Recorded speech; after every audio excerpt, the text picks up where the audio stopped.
تصور کرو ایک ایسا انسان جس کے پاس دنیا کی دولت نہیں تھی، جو کبھی کبھی بھوک سے بے ہوش ہو جاتا تھا، لیکن آج پوری امت کا سب سے بڑا خزانہ اسی کے پاس ہے۔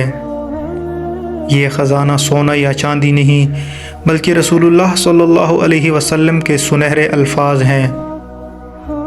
یہ ہے حضرت ابو ہریرہ رضی اللہ عنہ کی کہانی، ایک کہانی جو بھوک، قربانی، علم اور ایمان سے جڑی ہے۔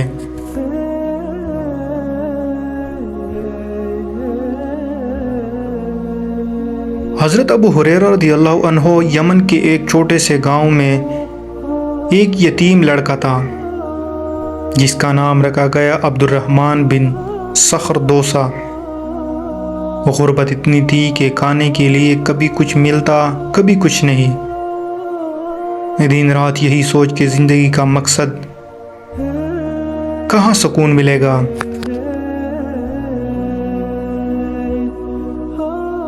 وقت گزرتا گیا، دل میں ایک خلش بڑھنے لگی۔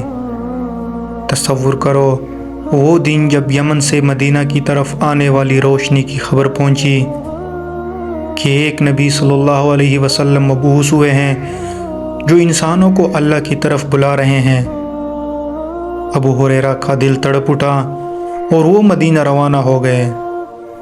انہیں نہیں پتا تھا کہ یہ سفر انہیں بھوک سے موت کے قریب لے جائے گا، لیکن آخرکار جنت کے دروازوں تک پہنچائے گا۔ تصور کرو ایک تکا ہارا، بگڑے کپڑوں والا جوان مدینہ آتا ہے۔ وہ بھوکا ہے، کمزور ہے، لیکن دل میں ایمان کی آگ جل رہی ہے۔ وہ رسول اللہ کے قدموں میں جا بیٹھا۔ یہی وہ لمحہ تھا جب عبد الرحمن بن صخر دوسا ابو ہریرہ بن گئے۔ رسول اللہ نے انہیں یہ لقب دیا کیونکہ وہ بلی کے بچوں کو بہت چاہتے تھے۔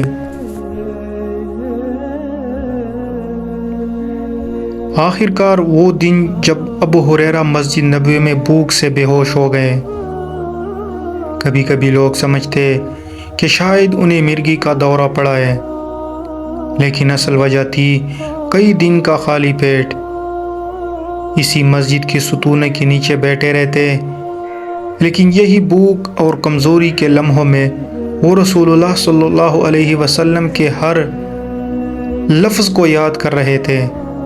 یہی وہ لمحات تھے جب وہ دنیا کے سب سے بڑے میموری کیپر بن گئے۔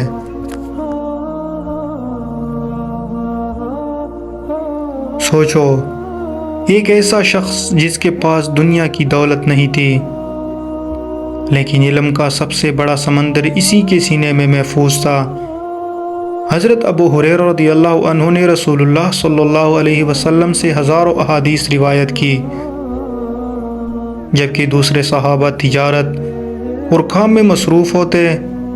ابو ہریرہ رسول اللہ صلی اللہ علیہ وسلم کے ساتھ رہتے۔ انہوں نے ہر بات یاد رکھی، ہر منظر محفوظ کیا، اور آج اگر ہم نماز پڑھتے ہیں، روزہ رکھتے ہیں، صدقہ دیتے ہیں، تو ان میں سے بے شمار اعمال کی تفصیل ہمیں ابو ہریرہ کی روایت سے ملی ہے۔ حضرت ابو ہریرہ رضی اللہ عنہ مسلسل بھوک، غربت، تنقید اور تنہائی کے باوجود ڈٹے رہے۔ لوگ کہتے یہ اتنی حدیثیں کیسے یاد رکھتا ہے، لیکن انہوں نے ہمت نہ ہاری، کیونکہ یہ یادداشت ان کی اپنی نہیں تھی بلکہ اللہ کا خاص تحفہ تھی اور رسول اللہ صلی اللہ علیہ وسلم کی دعا تھی۔ آخرکار ایک دن وہ لمحہ آ گیا جب ابو ہریرہ کی روح پرواز کرنے لگی۔ وہ مدینہ میں اپنے آخری وقت گزار رہے تھے۔ زبان پر صرف ایک دعا تھی، یا اللہ میں فقیروں کے ساتھ رہا، مجھے فقیروں کے ساتھ اٹھا اور قیامت کے دن فقیروں کے ساتھ جنت میں داخل فرما۔ یہ وہی شخص تھا جسے دنیا نے بھوکا چھوڑا، لیکن آخرت نے اسے ہمیشہ کے لیے سیر کر دیا۔ آج 1400 سال گزر گئے، لیکن تصور کرو اگر ابو ہریرہ نہ ہوتے تو ہمیں دین کا کتنا بڑا حصہ نہ مل پاتا۔ انہوں نے اپنی بھوک، اپنی نیند، اپنی زندگی قربان کر دی تاکہ ہم تک اللہ اور رسول کی باتیں پہنچ سکے۔ حضرت ابو ہریرہ ایک ایسا خزانہ جس کی قیمت کبھی ختم نہیں ہو سکتی، اور سوال یہ ہے ہم نے اس خزانے کو کتنا سنبھال کے رکھا ہے۔